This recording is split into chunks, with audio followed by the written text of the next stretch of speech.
about our books. And first, we're going to talk about some current affairs. Yes. But no, I think first we're going to introduce the theme. The theme, yes, Yeah, the let's theme. do so. Yeah? What's our theme, Sam? The theme is forgetfulness. Yes. Yeah. And we don't exactly know how to sort of spell it or hyphenate it, do we? But that's the whole of the fun. Yeah. So we can tell the story. We have some time. We can tell the story. So we were discussing this theme, and we weren't sure if forgetfulness is just one word, or if you can hyphenate it, like forgetfulness or Yeah. forgetfulness. Yeah. And so it's basically the thing we do all the time, where a theme isn't necessarily a theme, but just like a word cloud, Yeah. which just consists of one word, and then we pick our own books. Yeah, that's how we keep it like super broad, I think. Yes. So we can interpret it the way that we want. So yeah, that's the theme. And it's also because it's in December. So that was why we thought forgetfulness was a good theme. You kind of want to forget some things Yeah. or keep a hold of some. Think about what you want to leave in this year and what you want to take with you this year, Yes, exactly. I think. Yeah, so that's the theme. Yes. And I think we forgot to say our names. Our names. Oh, we Yeah. did. Yeah. So I'm Sam. I work in a bookstore. I'm Merlijn, and I work in a bookstore. But we work in separate bookstores. Separate ones. Yeah. Yes. And so just a bit more about sort of the way we go about things here. So we both bring a book that relates to the theme, but the joke is that we don't know each other's books. No. So it's a secret until the very last moment. Mm-hmm. And, well, we'll both have some time to discuss our books, and then we'll both have some time to play music that relates to it.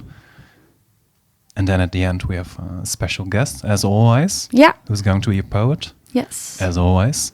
But who that is, well, let's make it a cliffhanger, shall we? Yeah. All right. That's good. Okay, so you're going to talk about the current affairs section Yes. that we have. Yes. I want to start it out with a question. So, do you like end-of-year lists?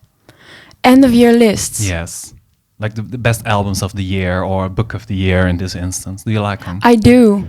I think I do. I don't. Ye- I hate them. That doesn't surprise me. Yeah, no. Because that's what I want to talk about today in current affairs. So just the last couple weeks, I was just cascaded by these end-of-year lists with the best music and well, also the best books, of course, readers as we are. From Spotify Wrapped to Guardian book lists, stuff like that. And I just don't like them because it's all stuff I've seen before. You get what I'm saying? Yeah, right? yeah, It's sure. Just the same old boring stuff. And I get that it's important, you know, to sort of mark down important events in the year, especially as it comes down to art and art-related stuff. But in so many cases and instances, it just becomes a bit industrial, you know. It's the same things you've heard about already. And there's just so little space for, well, something which is peculiar or odd or something, or which has been sort of underrepresented during the whole year. Yeah. So as I was scrolling through these lists, like I had a couple of them. I'm not gonna call them out because that would be a bit cruel. But it was just like, yeah, I know about this one. Oh, you wrote about this one earlier in the year, you know. And it just, well, it really grinds my gears. Let's keep it at that. Well, I do know that over here at Pulp, at Rate Radio, we also recommend books, and so I'm a bit of a hypocrite. I must add. It's exactly what we do. Yeah, exactly. You should read this. No, Yeah. but that's the sort of note I'm hoping to end on, to give it a bit more positive. So you can listen to us, but we don't bring you commandments or stuff like that. And end of year lists don't do so as well. Just pick out the stuff you like. Just do something weird. Read a book you've never heard about, or listen to an album that just comes up if you search for like a couple random words or something. So that's my sort of plea going into the Nice. next year. Just forget about the greatest hits and do some weird stuff. And on that note, I have a song. And that song isn't related to the end of the year. It didn't even come out this year. It came out a couple of years ago, I think. But I just really like it. And that's the sort of the vibe I wish, well, at least I can go for the next year. Nice. Don't be a trend chaser. Do your own thing. So on that note, let's hear this song. It's called Wedding Singer, and I hope you like it.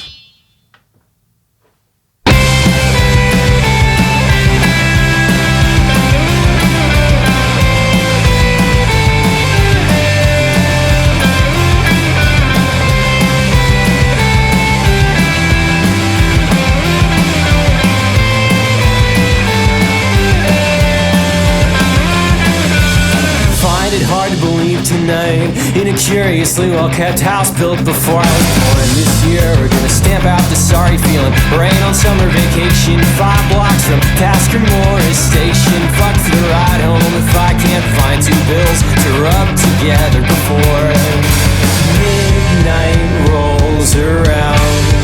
I thought you heard me sing your spirit sound. You turned in early, left the TV flickering its stage. Romance across your face.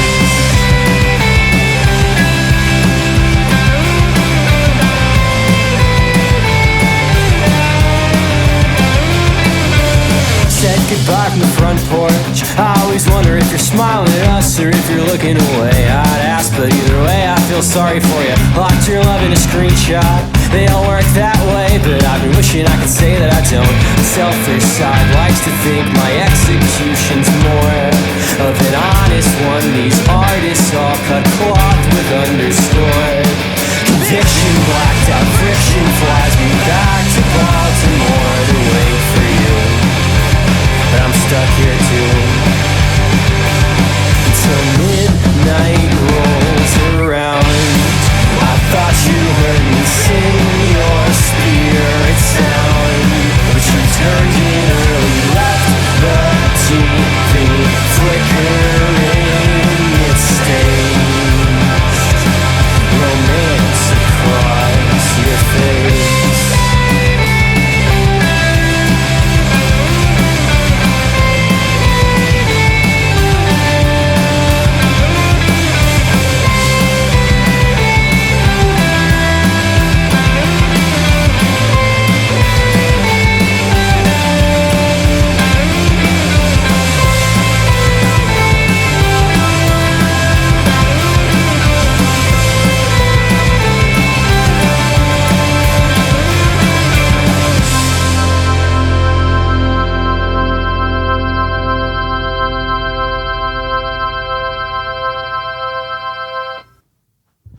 What a song. What a song. This is Wedding Singer, and the band's called Modern Baseball from America, and I recommend you to check them out. Yeah. Nice. Let's dive into it. Yeah, let's dive into the books. Yeah, starting with yours. Yeah. Yeah, we're starting with mine. I know you know it. Yeah, I'm pretty sure. You made like a whole piece about it. I can see. Yeah. Wow. Yeah, You did your homework. but I do all the time. Yeah, that's true. Yeah. That's true. Because it keeps me. I wasn't trying to suggest otherwise. No. So tell me, I can't wait. Come on. Okay, so the book, you were right. I was right. You were right. Like before, I gave the book to Merlijn, and he was feeling the cover, and he was like, Without seeing it. I yes. think it's Claire Keegan. Yeah. And I can't lie, so I'm sure you heard it in my voice. I was like, oh, that's interesting. Yeah. But yeah, it's Claire Keegan. Nice. Which one? It's Small Things Like These. Small. Oh, that's beautiful. Have you read it? Yeah, I have. Nice. It's beautiful. Yeah. Even Yeah. a bit Christmassy. It is Christmassy. In a gloomy so way. that's why I picked it. Yeah, but we know that, but people at home maybe don't. So No. tell us about it. Well, it was a book that I wanted to read for a very long time because Claire Keegan is a very praised author, and I had never read anything by Claire Keegan. So that's why I decided to read this book, and I didn't even know at first that it's set at Christmas time. So that was just a fun coincidence. It isn't necessarily marketed as such, is it? No. We have it at our Christmas table now at my job. Mm-hmm. So it's kind of a Christmas story, but it's not really. Yeah, I don't know. And why? I'll tell something about it. So, Small Things Like These by Claire Keegan is a historical fiction novella. It's very small. I'll show it actually. Like here it is. You felt these letters. Yeah, I felt those. Yeah. Yeah. So it's this one for the people at home. It's very small, and it's like 109 pages. So that's what I always like to read, because you get through it pretty fast. Yeah, makes it perfect for like the time between Christmas and New Year, you know? Yeah. When you're just digesting like 1, 2, or 3 Christmas dinners. And Yeah, yeah. want to have some reading. Yeah, it's pretty good. It has won the Orwell Prize for political fiction in 2022. Which is quite prestigious. So it's that says something about the work. And it was made into a movie in 2024, which I have not seen, but our poet has seen it. I've seen it Yeah. too. Oh, you've seen it too? Yeah, I've cried. Really? Yeah. Oh my God, I need to watch this now. It's sad. That's the brilliant, ever so praised Cillian Murphy Yeah. as our I lead saw that. character. Nice. I was gonna watch it today, but I was too busy. You should. Yeah, I might watch it tomorrow. You should read the book first, though. Yeah, for the people at home. Tell us about it. Yeah. Okay, so to tell you guys a bit about the book, I'm gonna just read this part, like the back of the book. It is 1985 in an Irish town. During the weeks leading up to Christmas, Bill Furlong, a coal and timber merchant, faces his busiest season. As he goes round the houses making deliveries, he feels the past rising up to meet him and encounters the complicit silences of a small community controlled by the church. So this is a pretty basic summary, of course. So I'm gonna get into some of the lines. It says a coal and timber merchant.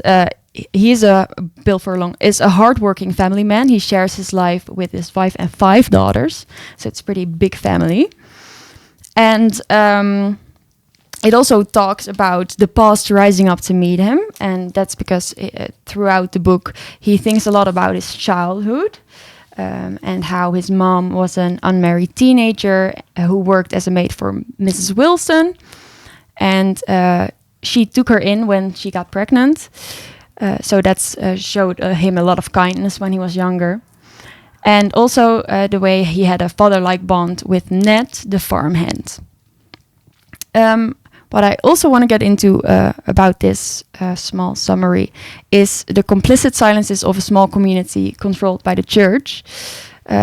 Because Bill Furlong delivers coal to the local convent, which also has a training school for young girls.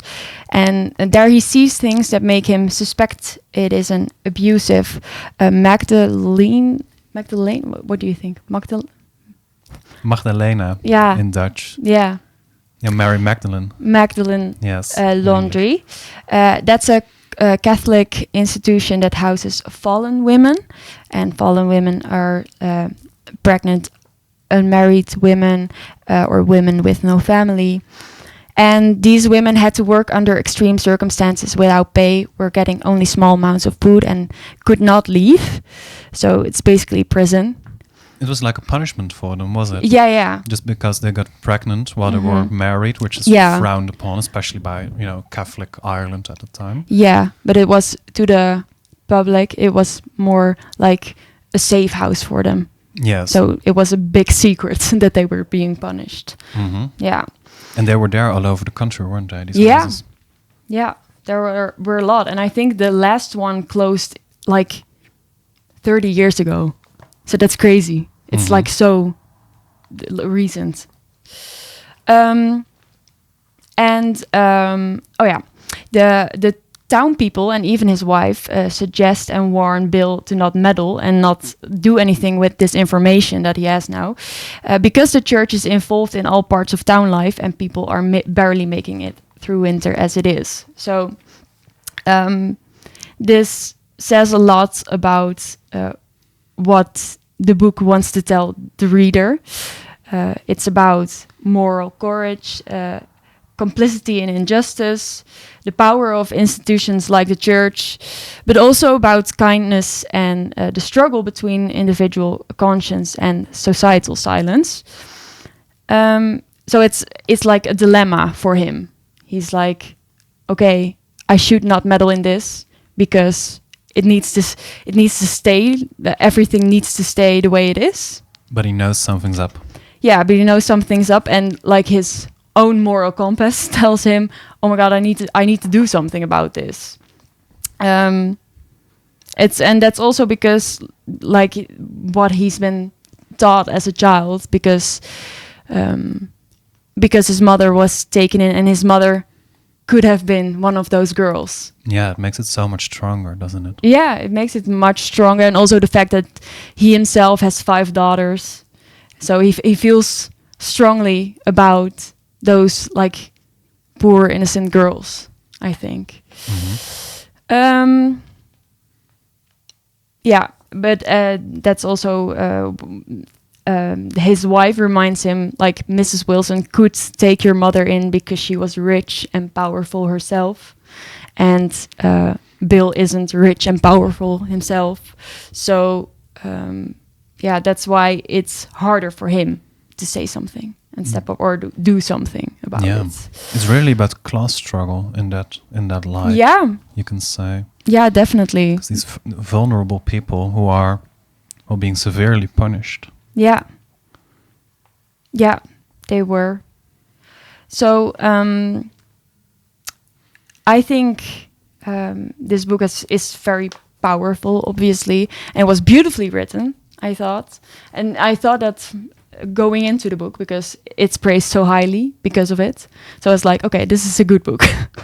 So that's always an interesting take to dive into a book with, because... And then you've actually read it. Yeah. Thereafter. Yeah, because you go in with certain expectations, and I always need a bit of time to really digest the book and think about it and know how I feel about it. Because when I've just finished the book, and I read this for the first time like last week, and I think today when I did some research on it, was the first time it really clicked with me what it is about and how it's supposed to feel. And what happened in that moment? How is it supposed to feel? Well, it is, I think it's mostly a call to people to be kind.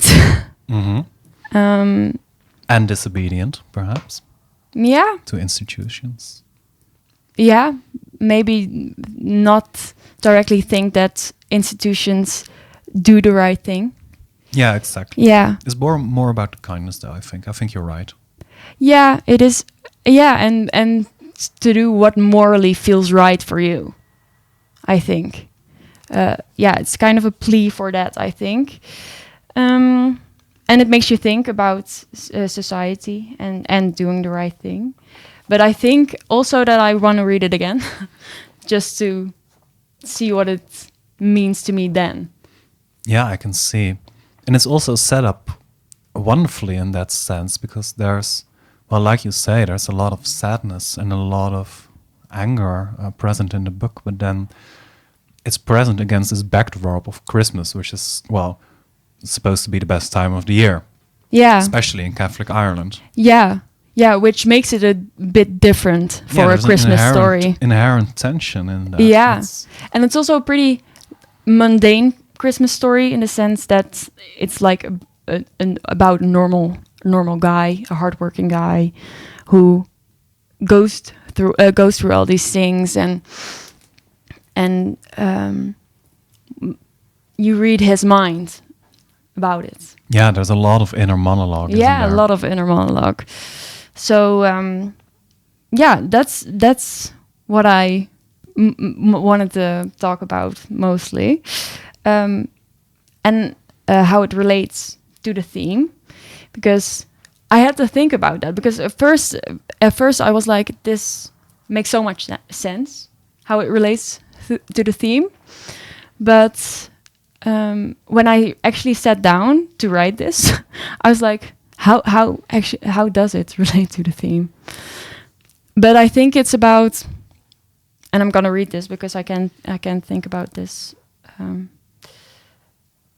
I think forgetfulness is about what it means to forget and what we want to forget and what we have to forget, and what we want and have to take with us in order to live a fulfilled life.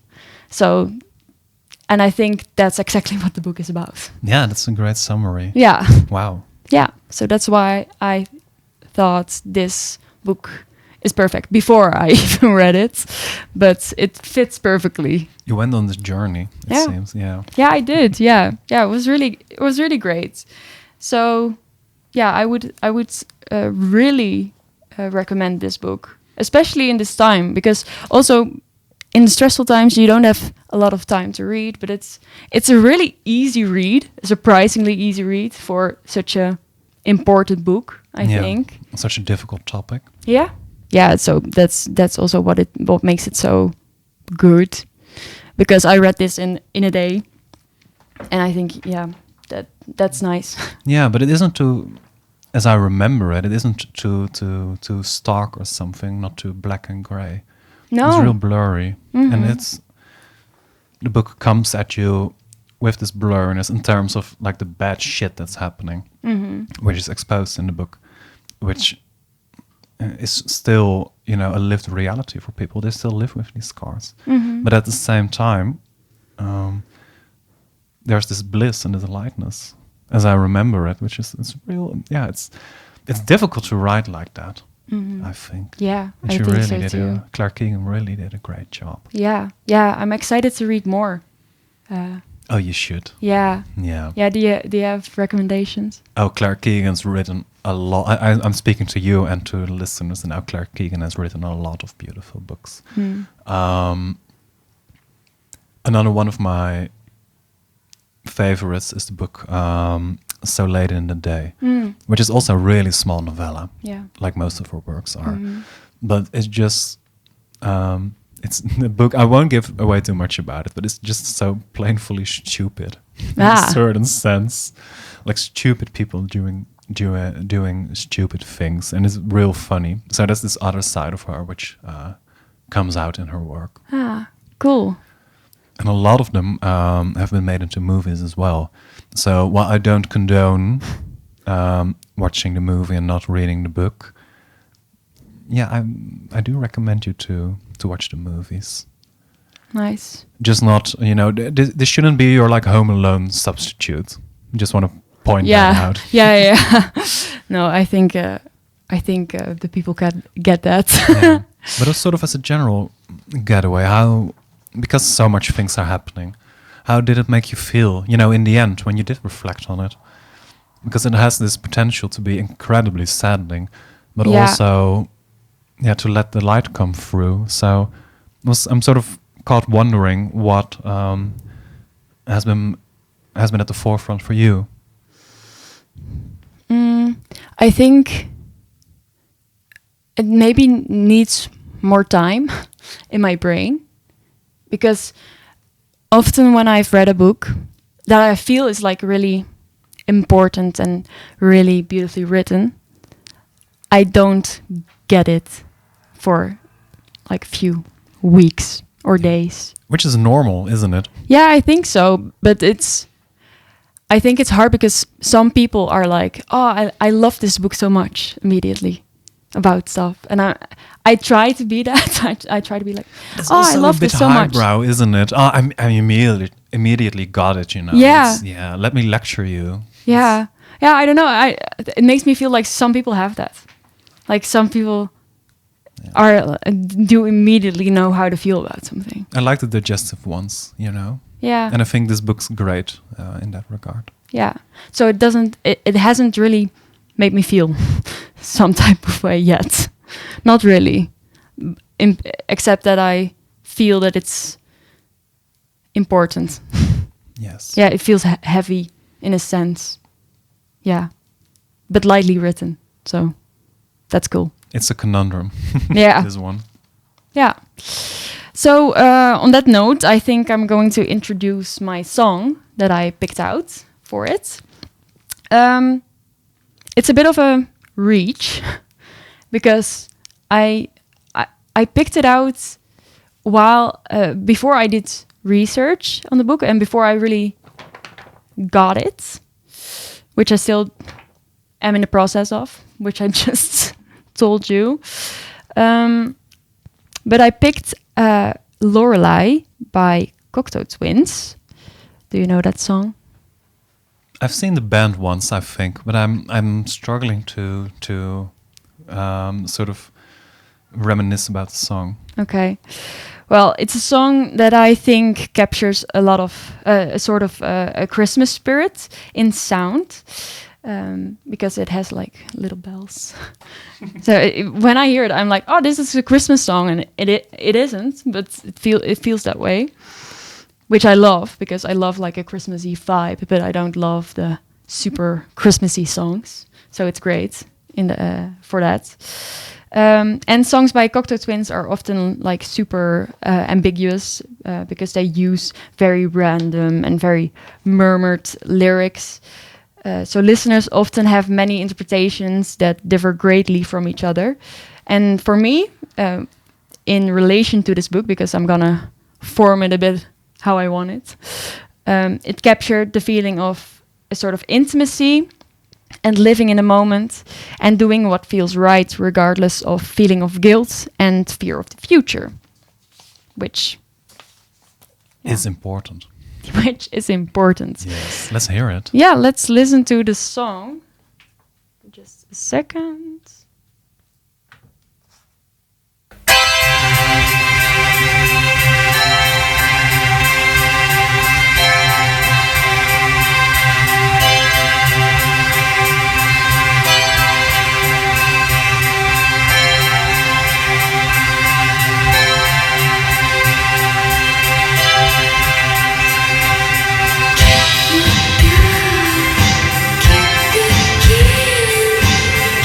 Kiss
Cocteau Twins Yeah, with Lorelei.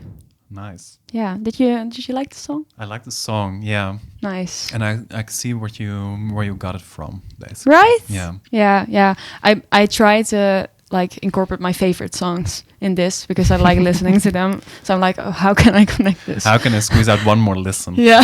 Yeah. Yeah, that's what I like. But I think it's time for your book. Yes, Yeah. it is. I'm excited. Yeah. So my book, I'll show it to you as well, is called Bliss. Ah. I'll show it to the people at home as well. It's beautifully published, by the way. It's by this a British publisher called Seagull. And I'm just spraying around recommendations today. I really like them. And the title is Bliss, like I said, by Clara Magnani. She's Belgian. She lives in Brussels. Okay. And that's all we know about her. Ah. That's what I like. Nice. So this is basically the sort of anonymous author scenario. Have you heard about this book or not? No, obviously not. It's pretty obscure. No, but let me tell you why it's so great. So Bliss tells the story of Gian Giacomo, or Gigi, as he is called. He is in his 70s as he just peacefully passes away at the porch of his own house. That's where the book starts. And then we're told this rather weird story. It starts with the perspective of his daughter, Elvira. And Gigi and his wife got Elvira when he was 50. Oh no, 45 even. When he was 45. I'm sorry, correcting myself. So she's in her mid-20s when her father passes away. And she grieves a lot. And after a couple weeks, she is just messing through his stuff on his computer and in his drawers. He was a filmmaker, Gigi. So she sees like unpublished manuscripts, unfinished workings. And then in his computer, she finds out about this secret email address he has, which is called gigi.maturelove.clari.it or something. And he writes these long, beautiful emails to this other woman called Clara. Clara.maturelove@clari.it. Which is weird for Elvira. So her father had an extramarital affair. That is to say, the relationship between Gigi and his wife had soured a bit. But still, it's a huge surprise. And Elvira writes down the phone number, which is at the bottom of one of the emails. And she gathers up the courage to call Clara. And Clara had expected it, that this would happen. Oh. So they meet in Rome, where Gigi used to live. And then they talk about him and what he was like. These different perspectives on the same man. And then we get this beautiful sort of biography of Gigi from his early years, where his father died when he was pretty young. And he pursued this film career, met his wife, sort of became a womanizer. In one of the scenes, it's explained pretty well, actually, where his wife asks him 3 things. Can you really love me? Will you cheat on me? And will you make me suffer? And so to the first one, he says, yes, I really love you. But also, yes, I will probably cheat on you sometime in the future. But no, I will never make you suffer. That's sort of the vibe Gigi and his wife have got going on. And then he meets this journalist called Clara from Belgium, who has a rather strange sort of, deal with her husband, who is this famous physician. Clara only married him because he was Nobel Prize material, is what she'll say in the novel. That's quite a funny book. And she has her own sort of deal with her husband, Clara, which is don't ask and don't tell. And this sort of sets up the book to make this extramarital affair possible. But it's real weird because Gigi is in his 70s, Clara is in her 40s, and Elvira is in her 20s. And so the book basically skips around between these three perspectives as we learn about Gigi's life and the stuff he did and the secrets he had, because he had to keep his affair a secret. And Clara also had to keep her affair with Gigi a secret for her husband, for her work. And then it becomes this sort of really weird book on adultery, but also on this sort of love that a man in his 70s and a woman in her 40s have.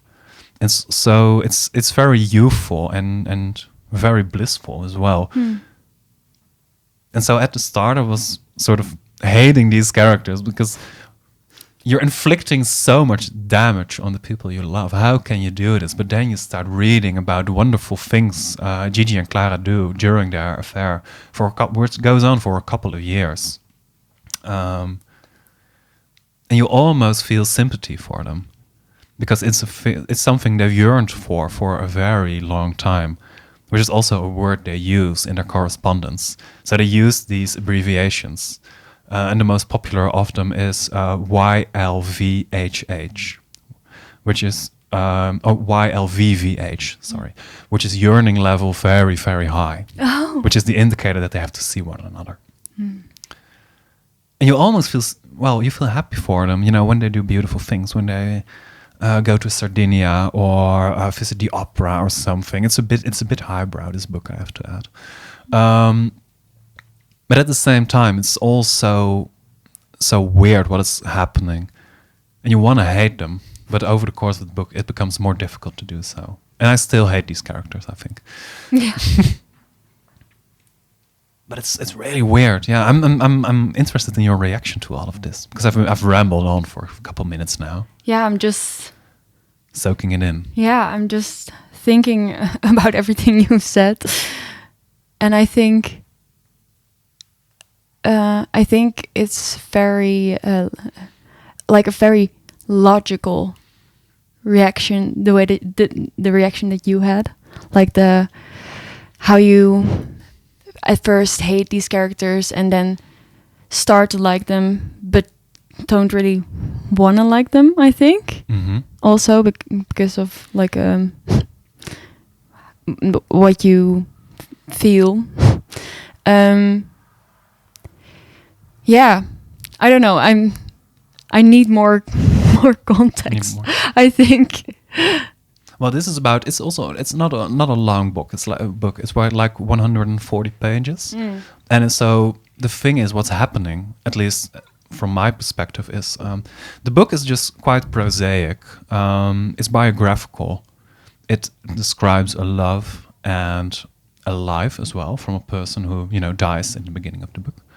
But what's really happening and what really caught me as to why I do like this book is the style in which it was written. Because we see these long emails that Clara and Gigi wrote to one another back when they were still seeing each other. And at some point in the book, Gigi gets turned down by Clara. And he doesn't give up. He becomes a bit creepy and a bit boyish as well in that instance. So he starts to write her sort of emails, which he's too afraid to send. But he does so eventually. And then it ends well for a couple of years. And then later, when Clara is sort of coping with her grief and her sadness, she starts to write emails to him again. But this time he's the one who doesn't respond. And so that's what really got me about this book. Is there's so much happening for the reader as well to digest, because this love affair was very, very secretive. Yeah. Nobody can know about it. Yet here we are reading about it. There's this woman named Clara. There's this writer, this author of the book named Clara. So there's this tension which is... It becomes almost unbearable. You shouldn't read about this stuff. It's so personal. This is our own life, right? Well, we don't know anything about it, but we sort of become witnesses to it in that regard. In at least Clara's attempt to sort of not forget about the time she's had with Gigi. In the end, she returns to her husband, as good and bad as it goes, which, the husband she doesn't really love. But she has these writings on him and these memories, which she's desperate to cling on to. But at the same time, what makes it really hard, and this ties into the theme, what makes it really hard is that these things she's writing can't be reciprocated anymore. So that side of her, which only Gigi was able to see, it's gone forever. It's been forgotten about in that instance. And all she can do is sort of betray their love by writing it all down. So it's really a meta book, this novel, which is what I really like. And this might become a bit of like a conspiracy theory, but do you know at the end of books where they have like the few blank pages, you know? Are you aware of that? No. You can check your book for it, maybe. Like so in a lot of books, there's these after the end of the novel, there's like 1 or 2 blank pages. Yeah, you have it in your book as well. Yeah, just for people to get notes. Well, that's where my conspiracy theory comes along. So this one has like sort of 4 or 5 even. Whoa. All this room to, it almost invites you, to continue the story or to react to it or to relate to it in a certain sense. That's what makes this book super weird, because I want to despise parts of it, and sometimes I think, well, this is all a bit too juicy, or sometimes I think, well, oh, this is a bit too tedious. This is just 2 people going to the park. But at the same time, it does stuff with me. You're becoming sort of your own character inside this story, because it is so real, and it's really a testament to how well written this book is, and this sort of inherent struggle of these 2 sort of fugitive people, which I really like. But they're also different, Clara and Gigi. And on that, I have this small passage, because after this passage, Clara sort of rambles on about one of Gigi's film projects, and that you need some context for that. So go read the book, and then you can read the other parts of this sort of passage. But this is one of the emails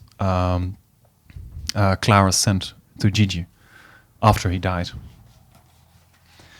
And that is something I should tell as well. Parts of them are addressed to Elvira, because she can be brought up to sort of talk to her directly.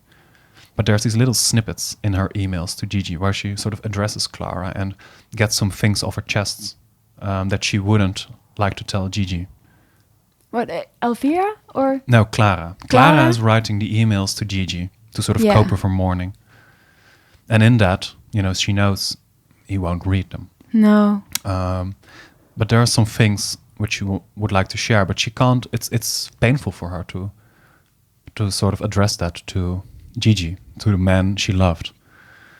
So because of it, there's these small snippets in which she addresses Elvira, who also won't read the emails. But it's a sort of coping mechanism for her. And this one's really sort of beautiful, where she describes the differences between them. Dear Elvira, your father and I would often discuss the notion of secrets, the secret garden. How to maintain it, protect it from weeds, how not to trample on that of the other.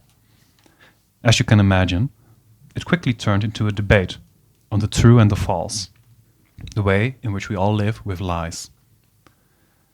On this subject, we don't agree. Personally, I preferred opacity. I wanted people to lie to me, to protect me. Lying is being kind to the other. But Gigi demanded truth, at least as far as we were concerned. One day I had called it the dictatorship of transparency, the phrase that made him mad. And this is really telling, because it says a lot about just not the way they, live their lives, but also how they sort of behave and interact with regards to their own big, shameful secret, which is their affair. And so there's this, of course, there's bound to be this sort of moral side to this story because of the adultery, because of the lying and the deceiving. But the way in which people go about these things, maybe even beyond, having affairs and stuff like that, maybe just in general, the way we go about these things is so different. And that's really one of the cores of the book, and one of the strengths of it as well. That is this sort of blueprint on how to keep a secret or how to lie in so many different ways. Yeah. And so I felt almost shameful to like it in that regard. Yeah, I think it also like the way you describe it, I think it tells a lot about how everything has so many different layers and different perspectives. That's also the part that you just read, that how they feel about their lying and how they describe lies. Like what you said about we lie to protect the ones we love. Yes, that's Clara's perspective. Yeah, Clara's perspective. That's a take. Mhm. Yeah, but you can think about it in so many ways. Yes. Yeah. And that's where the reader once again becomes part of the story. So the smallest role when it comes to these three characters is for Elvira, who is, remember, this young woman in her 20s. Gigi, her father's in his 70s, and Clara, the woman she talks about, or she talks with, is in her 40s. And Clara notes down some stuff for Elvira, which she won't read. She's very clear about it in the book.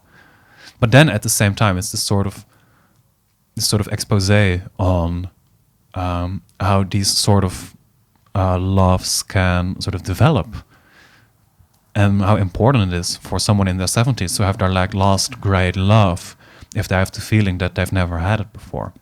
Or someone in her 40s who just wants like a break from what she has known and from maybe something she feels like has been a mistake in her earlier life. So it's not a lecture and not a lesson, but it almost feels like a confessional with like some advice under it. And so this sort of direct conversation that the reader has, who has taken on the role of Elvira in this instance, this direct relation which is sort of built up with Clara, one of the characters of the book, but also presumably the author of the book. I'm almost certain that the name Clara Magnani is just like an anonymous author or something. Makes it a real weird one, but I like it. It has so many layers, which just go beyond the pages of the book, which go beyond its own dust cover, so to speak. So I really like that. Yeah, I get that. Yeah, I think it's intriguing. Yeah. Yeah. But it's also at the end of the day, like the title suggests, it's also blissful. It's got some lovely just little anecdotes and stuff, which made even my cold heart a bit warmer, you know. But at the same time, it's about this struggle that people have with being honest, and the struggle that people have with having to forget something that they're a part of, the sort of burden that brings. Yeah. But also the sort of joyful reminiscence that people are able to sort of conjure up when bad shit happens. Yeah. And all of that in like a 140-page book. So I really like it. Yeah, that's also a talent. Yeah. So what are your final thoughts on it? I was thinking about how you connected it to the theme, because that's what you just talked about, like what we need to forget in order to live a fulfilled life. Yeah, I like guess you said. what I said, it also applies to your book, I think, and the decisions we make to get there. Yeah. Yeah. Maybe it'll apply to the song we have lined up for it. Yeah. Shall we listen to it? Do you want to talk about the song first, or do you want to talk after? You should listen to the lyrics on this one. It's Okay. really narrative. It's by this Norse singer-songwriter called Anne Brun. I hope I pronounced it correctly. It's called Changing of the Seasons, and it's a sort of parable of love and what if. Okay, let's listen to it.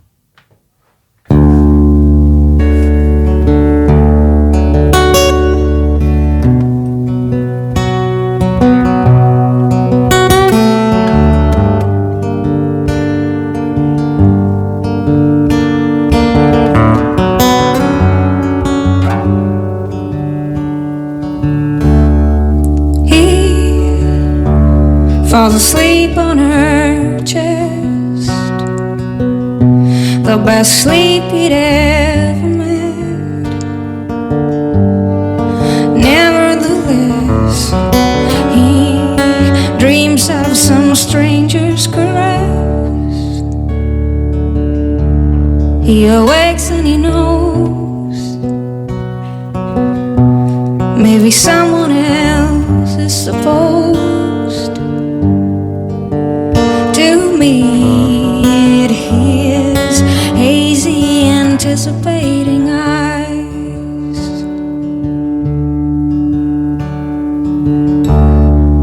He draws the curtains aside, unfolding the first morning light. He glances at his disenchanted life. Restlessness is me, you see. You see, it's hard to be safe. It's difficult to be happy.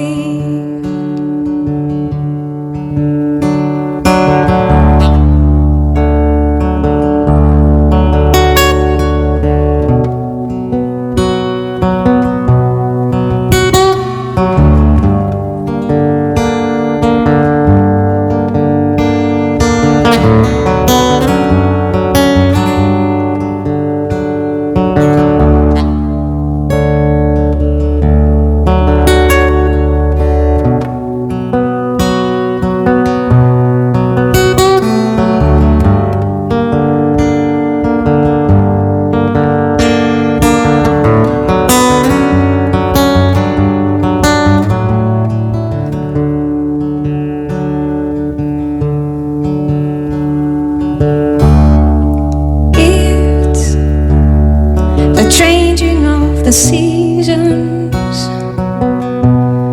he says I need them. I guess I'm too Scandinavian. The relief of spring, intoxication of summer rain, clearness of fall, how winter makes me reconsider it all. Restlessness is me, you see. You see, it's hard to be safe. It's difficult to be happy.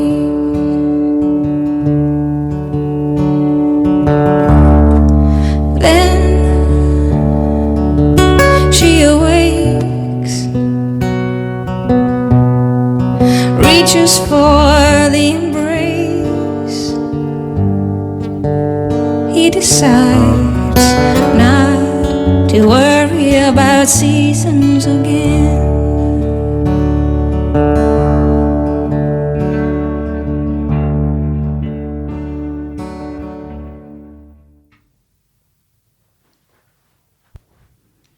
Beautiful song. It is. It is a isn't beautiful song. Yeah. Yeah. So it's Changing of the Seasons from the album Changing of the Seasons by Anne Brun. Nice. And after what I said earlier, I can't go around recommending stuff, but you know what I mean. But you need to listen to it. You won't hear me say it. You might have thought it. It may I'll be say true, it. but you'll never hear me say it. No. We have a couple more things to do before we wrap up this final show of the year, haven't we? Yes, we do, because we have a poem for you guys. This time, the poem is by one of my good friends, Laura. And she isn't just a friend, right? She's a poet in her own right. Yeah, she's a poet. Yeah. Yeah. She's a poet. She's my good friend and a poet. We don't do nepotism around here. No. But it works if you know people. Yeah, of course. And I thought it was fun that it was someone that came from me this time, because you have you know so many more people than I do. A couple as well. I'm interested to hear about her. So Yeah. can you tell me a bit more? Where can we Yeah. find her work, or the other things? You can't really find her work. She isn't published or anything. Oh, she's really hipster. Yeah. She like has written stuff for contests and stuff, but it's mostly personal. All right. So yeah, and So if you like her, you have to get to know her to to read more. Yeah, people. you have to get in contact with me, and then maybe you Yes, can exactly. I can send you. You get people all over your DMs in a couple minutes. Yeah, well, okay, but I know her from studying together, arts, culture, and media. So she likes art, like I do, and that fits. That fits with that that she likes to write poetry. She wrote a poem especially for this, so that's a first. That's a first, and it's Yes. really cool. So it's an original, and she couldn't be here today because she had to work. But she recorded it in her voice. So we're gonna listen to it now, and then we can talk about it a little bit. Does it start with a title, the poem? She told me it's titled Forgetfulness. Forgetfulness. Yeah. It is. Well, The let's listen theme, to yeah. Forgetfulness. Let's do it.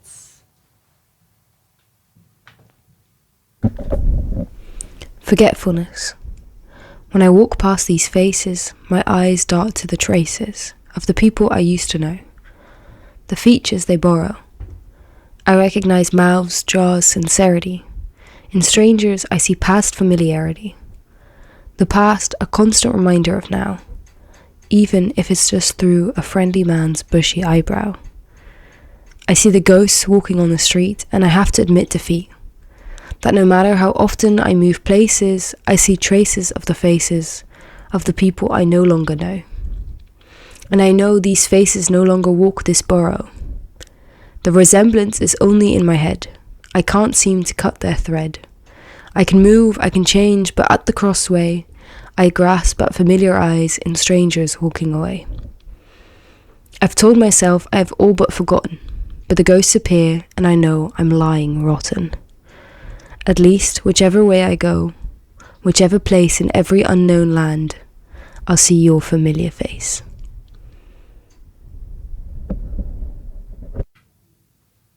Beautiful. So that was Laura. Yeah. Did you hear it? I heard it. Yeah. Yeah. I heard it. Nice. I Yeah. really liked it. I think it's cool because it's so. It's such a different interpretation again. We did 3 so different interpretations of the theme. Yes. So that's cool. So thank you, Laura. Thank you, Laura. Thank you, Laura. And I think we have to conclude now. Yeah, that about wraps it up for this one. So many thanks for listening once more all through the year. All 3 episodes. Yeah. But still, thanks for listening. We'll be back Yeah. in the new year. I think in Dutch again. But Yes. we're going to do one in If you English just again. spam us with stuff saying do it in English Ask once us. more, We'll do it. we'll in do English. so. So special thanks once more to Laura, our house poet for today. Special thanks to Simme, our operator for today. Couldn't have done it without him. And well, See you next year. see you next year. And Merry Christmas. Merry holidays, watch the roads, stay safe, and until next time. Bye.